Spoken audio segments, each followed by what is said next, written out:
బాలీవుడ్ నటుడు సైఫ్ అలీ ఖాన్ పై జరిగిన దాడిపై మహారాష్ట్ర మంత్రి నితీష్ రాణే అనుమానాలను వ్యక్తం చేశారు. సైఫ్ అలీ ఖాన్ పై జరిగిన దాడి సంఘటన వాస్తవమేనా లేక సైఫ్ అలీ ఖాన్ నటిస్తున్నారా అని ప్రశ్నించారు. సైఫ్ అలీ ఖాన్ పై దాడి జరిగిన 5 రోజుల తర్వాత ముంబైలోని లీలావతి ఆసుపత్రి నుండి డిశ్చార్జ్ అయ్యారు.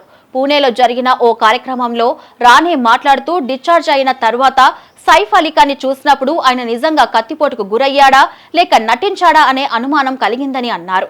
ఇంతకు ముందు బంగ్లాదేశీయులు ముంబై ఓడరేవులో ఉండేవారని, కానీ ఇప్పుడు ఇళ్లలోకి కూడా ప్రవేశించడం మొదలు పెట్టారని అన్నారు.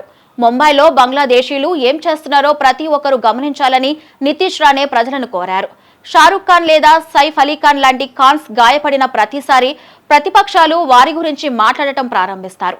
సుశాంత్ సింగ్ రాజ్పుత్ లాంటి నటుడు హింసకు గురైనప్పుడు ఎవరూ మాట్లాడటానికి ముందుకు రారని నితీష్ రాణే విమర్శించారు.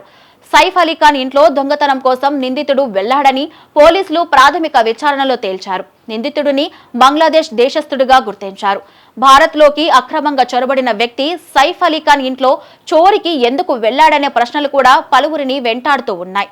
నిందితుడు మహ్మద్ షరీఫుల్ దొంగతనం కోసం వెళ్లాడని అంటున్నారు. అయితే కత్తి తీసుకుని ఎందుకు వెళ్లాడని పలువురు ప్రశ్నిస్తూ ఉన్నారు. సైఫ్ అలీ ఖాన్ ను అంతమొందించాలనే ఉద్దేశంతో బంగ్లాదేశ్ కు చెందిన వ్యక్తితో ఎవరైనా ఒప్పందం కుదుర్చుకున్నారా అనే అనుమానాలు కూడా కలుగుతున్నాయి.